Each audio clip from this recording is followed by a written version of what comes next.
อันนี้ก็เป็นวิธีชีวิตเอาเต้นแบบใดหมากยังหมากเอิกหมากเฮ็ดโอ้คาซูนเด้ได้เป็นบ่ครับน่ะโอ้บ่ซูนเสย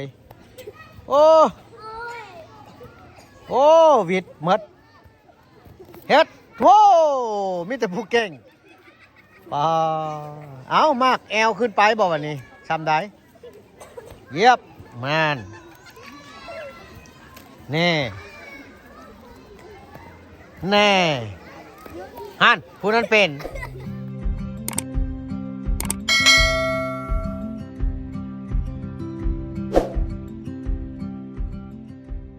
อ้าวเป็นตัวตึงอ้าวถึงบ่บัดนี้ถึงบ่เฮ็ดโอ้ปอเก่งแท้ๆชื่อได้หลายเก่งนะนี่ชื่อหยังชื่อนี้อายุจักปี8 ปีเฮียนห้องปอใดป.3มันไผเฮียนให้เต้นอย่างนี่เฮ็ดเองบ่เอาเต้นต่อเฮ็ดไปเอาเลยเฮ็ดห่านได้ไรก็ได้แบบนี้ปอสบายดีซื้อในไหนฮะไซสนะเฮียนห้องปอใดห้องป.2โอ้มักเอิกบอกเขามักเอิกบอกอันมักเอิกละคันซูนละเป็นเอิกอ่อนเอิกแข็งเดียวอยู่สิไรเอิกแข็งอยู่พี่อันนี้ละเอิกอ่อนชื่อในไหนเมยอายุจักปี8 ปีเฮียนห้องปอใดห้องป.3โอ้มีแต่ทีมห้องป.3อันนี้เด้ชื่อในไหนชื่อหยังนางพรละอายุจักปี8 ปีเฮียนห้องป.3อีกป.2แสดงว่าเฮียนโบเก่งคือผู้นี้นี่เนาะโอ้เฮียนโบเก่งผู้นี้ได้ชื่อนั่นใดฮะสายฟ้าอายุจักปีละ7 ปีเฮียนห้องปอใดป.2โอ้ยังไปสัมภาษณ์อันผู้นี้ชื่อนั่นใด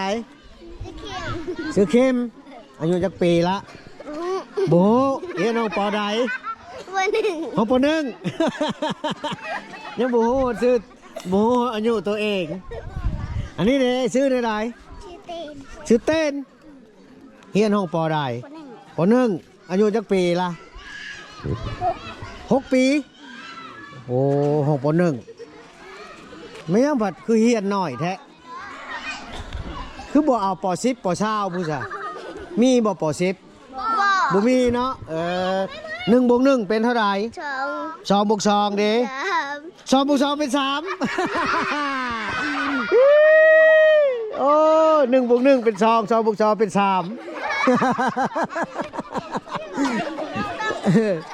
โอ้คักล่ะเฮียนอยู่โรงเฮียนนี่เป็นตาคักอยู่ได้เนาะ2 บวก 2เป็น3นี่คักได้พี่น้องเลยมาหยอกกันเด็กน้อยดังเฮียนผู้นี้ชื่ออะไร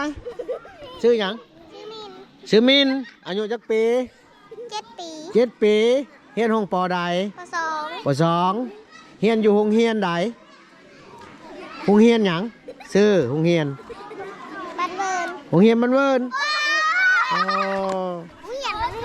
โรงเฮียนอนาปฐมสมบูรณ์บ้านเวิร์นบ่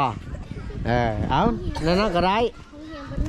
แต่ว่าอีล่าเราอยู่บ้านหยังบรรณทานอันนี้บรรณทานมืดเป็นบ่อยู่บรรณทานบ่ดีกะหาบ้านหยังบ้านกลางโอ้อยู่บ้านกลางเอาบ้านกลางกับบ้านกลางแสดงว่าอยู่บ่ได้อยู่บ้านเดียวกันเนาะหางมาโฮมตัวเดียวลิ้นมักอันนี้เป็นอะไรมือนี้ไปโรงเรียนบ่มือนี้ฮะไปคือบ่ไปซะออกให้งานแล้วละมาบอกลืมชื่อถามชื่อผู้นี้ชื่ออะไรคำสวัยนางคำสวัยอายุจักปี7 ปีเฮียนห้องปอใดป ป.2 โอ้คือบ่เฮียนสูงๆมันเป็นอะไรมันค้างห้องบ่ได้ค้างเนาะขึ้นครูปีโอ้ห้องป.2 เอา1 บวก 1เป็นเท่าไหร่2 บวก 2 3 บวก 3 4 บวก 4 5 บวก 5 10ออก13 10ลบ13 10ลบ3 เหลือ7 10ลบ3เหลือ7เอาเก่ง13ลบ10ลบ3เด้13อย่าเผาบอก13ลบ3เหลือเท่าไหร่บ่เจอบ่ฮู้เนาะเอาผู้นั้นซะบ่ฮู้อีกเอาผู้นี้13ลบ3 13 ลบ 3เหลือ10เก่ง13เอา15ลบ4เหลือเท่าไหร่11เก่งอีก12ลบ8 แม่เลยเป็นนะให้ร้อยกับกี่ร้อยจับเอาเยอะเอา12หักลบออก8อย่าคัดเนาะตัวนี้เนาะแต่จะเผาเก่าหัวเลยเด้อหัวยังพลันยุ่งอยู่เผาเก่าเด้อโบโหเนาะขึ้นบออกเนาะเอา10ลบออก8นี่เสีย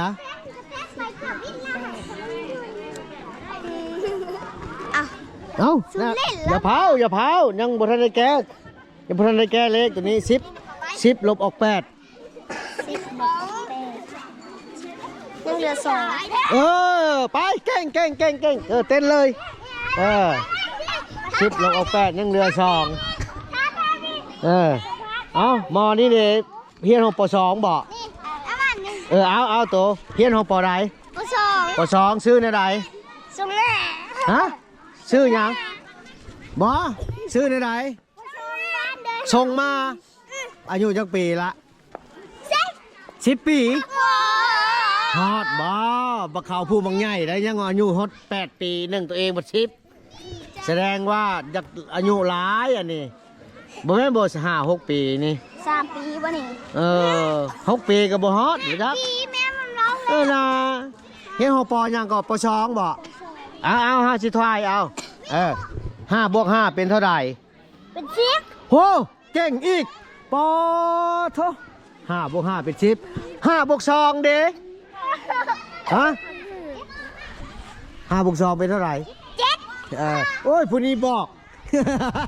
ลูกอาจารย์นี่บอกนี่แม่นบอกลูกอาจารย์เหรอวะ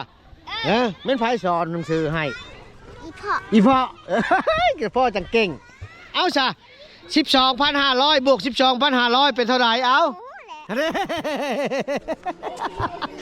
โอ้อันนี้เลยหนักสิพายอันนี้โอ้เอาหมอนี้เก่งบอก5 บวก 5เป็นเท่าไหร่10 บวก 10 20 บวก 22คัดสีคัดเลยมันบ่ได้รถเอาสาวคำแพงแบบนี้7 บวก 3เป็นเท่าไหร่7 บวก 3 10เป็น10 บวก 12 10 บวก 12เป็นเท่าไหร่เป็นเท่าไหร่10 บวก 12โมโหแล้ว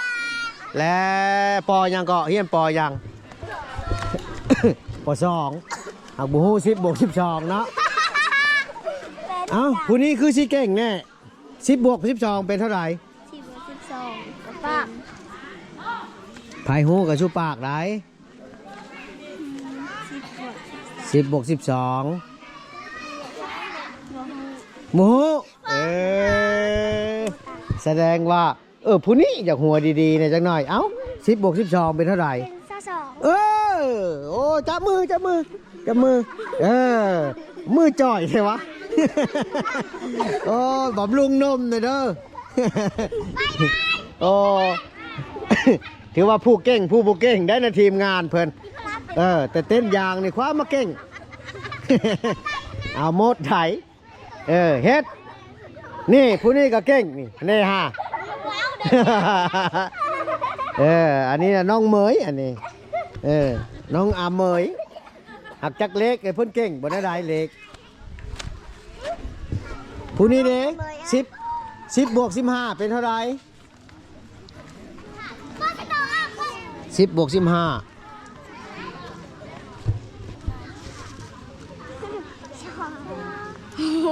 ฮะโอ้โหปาเอาแบบนี้ก่อนแม่เอา10บวก10สิก่อนเอาเนาะ10นี่เอามาบวก10สิก่อนแล้วจังเอาปลายมันมาใส่ฮั่นหมอนี่คือมาออกไวแท้โอ้คณิตคิดไวนี่มาคันสิว่าเก่งสำนี้ละมาหาสิทายมา22,500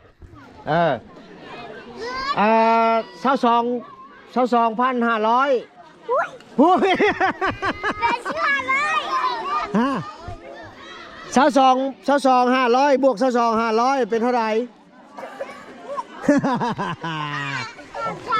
โอ้บวก5เป็น100เอา25บวก25เอา25บวก25เป็นเท่าไหร่ฮะ25บวก25เป็น45โอ้ยตกแล้วสนิทคิดไว้เพราะว่าตก25บวก25เป็น50เข้าใจ13บวก13เด้13บวก13เอาเขาเป็น2323อีก ยอมบ่สิบอกยอมบ่เป็น26มาบวก13 10บวก10ก็เป็น23บวก3ก็เป็น6เป็น26เด้อตัวเป็นไฟว่าเก่งยื้อมือมาบังนู้สิทายนี่ว่าผู้เก่ง อันนั้นละเก่งโพล่าน่ะ เนี่ยชุดตำเดียวไผ่เก่งเอายืมมือมาคันไผ่เก่งนี่สิให้เงิน1,000 โอ้ยแล้ว500ยังบ่เอาเชื่อว่า1,000เนาะถือว่า1,000นี่500ลายกว่า1,000เลยเนาะแม่นบ่โอ้ย500ลายกว่า1,000ไม่ยังอันนี้ลิ้นยังอีกอันนี้ฮะสายพานชองชายไม่ยังก็บ่เข้าใจจานท่านชองชายจันท่านโอ้ยบ่เคยลิ้นลุงบ่เคยลิ้นแบบนี้เชอะตั้งแต่ลุงยังน้อยแล้วบ่เคยเห็นมีฮอตจันข้านชองชายบ่เคยปอขักได้เพิ่นเห็นตรงนู้นนี่ฮ่านนั่นเป็นอีแพงเป็นขี้แก้วโหเห็นขี้แก้วก็เป็นอีกเห็นอะไรงุ้มไว้ในนี้บอกฮิตไปหาวอมมาใช่บ่ฉันเอากาวนี่เอากาวมาติดชบไว้บ่จะบ่เห็นขี้แก้วเอากาวติดชบไว้มันจะบ่เห็นมาลุงสิเฮ็ดเบิ่งเอามาเห็นอะไรดอกมาจะใส่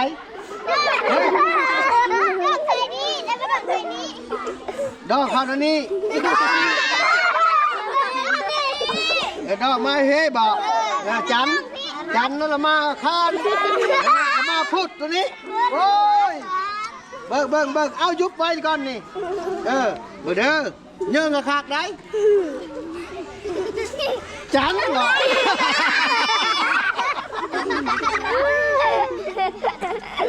คานพุดประหัตสุกอาทิตย์ไม่มดเลยหรอ